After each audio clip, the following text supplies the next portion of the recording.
Hi traders, once again, this is Sensei. So sa video na ito, panoorin natin kung paano i-identify ang supply at demand zone at saka paano gagamitin ang Fibonacci with liquidity. So panoorin natin guys para magamit natin to sa trading journey natin at pwede natin tong magiging strategy. So let's go.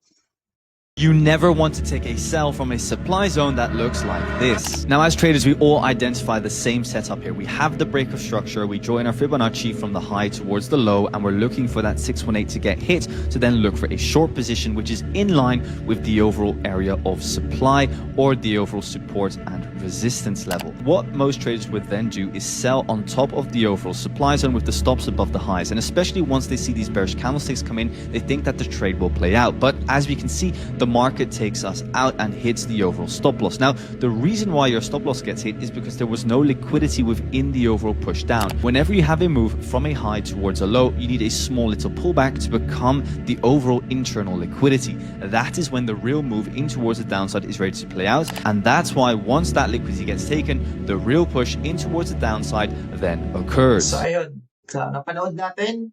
So i-apply natin sa trading natin kung saan yung area na yon at saka paano siya gagamitin. At saka titingnan natin next trade kung nag-effect yung strategy na napanood natin. So let's go. Titingnan natin guys. So ayun, welcome back.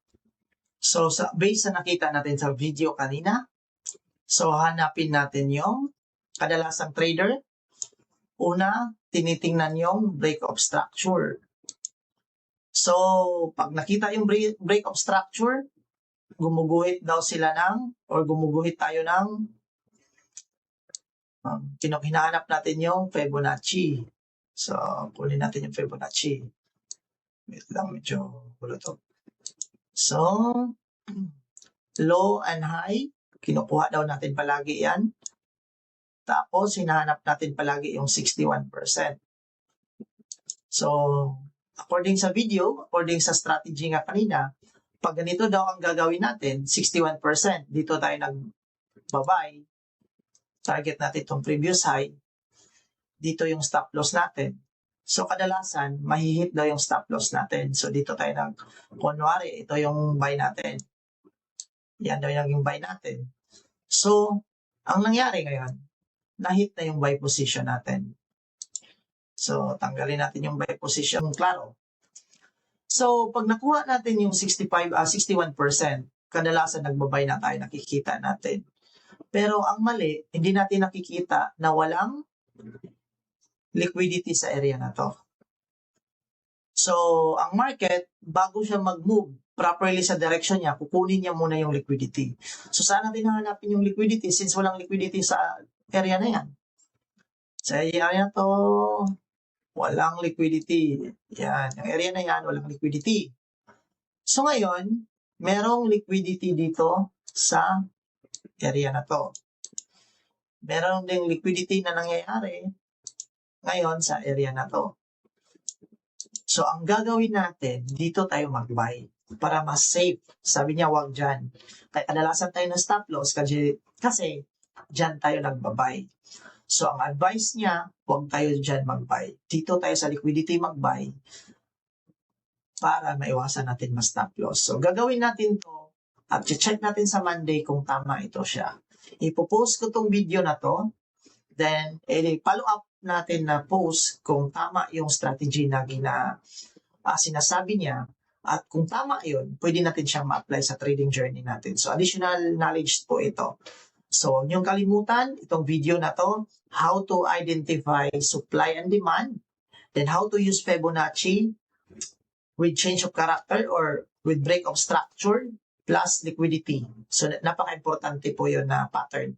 Hindi lang po yung supply and demand. So, hindi niya na in-specific lahat-lahat, pero yun yung hanapin natin. Supply and demand, breakout, plus liquidity, then combination ng Fibonacci. So, again, nakuha na natin yung supply, nakuha na natin yung breakout, nakuha na natin yung liquidity. So, since dito ang liquidity sa baba, since bullish ang momentum, so bullish pa rin ang kukunin natin. Magkaroon tayo ng long position dito.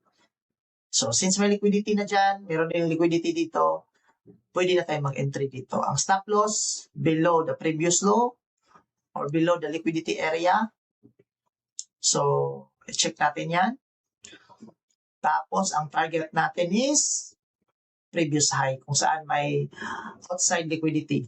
So, merong liquidity sa area na to. Meron ding bearish order block. So, titingnan natin to kung kukunin ng market yan. Yan, itong area na to. By Monday.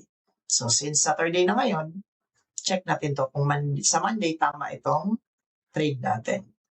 So, meron din akong trade sa area na to. Pag okay ito na strategy, ima-master na lang natin at pwede natin gamitin time to time. Ayan, meron lang siyang 90 pips na stop loss. So, not bad. 90 pips lang. Then, ang target natin, 230 pips. Kahit na 170 o 180, okay na tayo.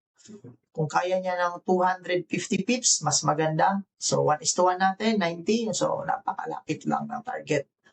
So, tingnan natin to guys kung maganda ang result ng strategy na to. Pag maganda ito, pwede nyo itong gayahin, gamitin. So, i-update ko kayo sa pangyayari nito sa Monday. So, see you guys. Panoorin nyo itong video para may matutunan. Iging guide ninyo sa trading journey ninyo. Once again, this is Sensei. Thank you for watching and more videos to come, more tips to come, everyone. God bless you all.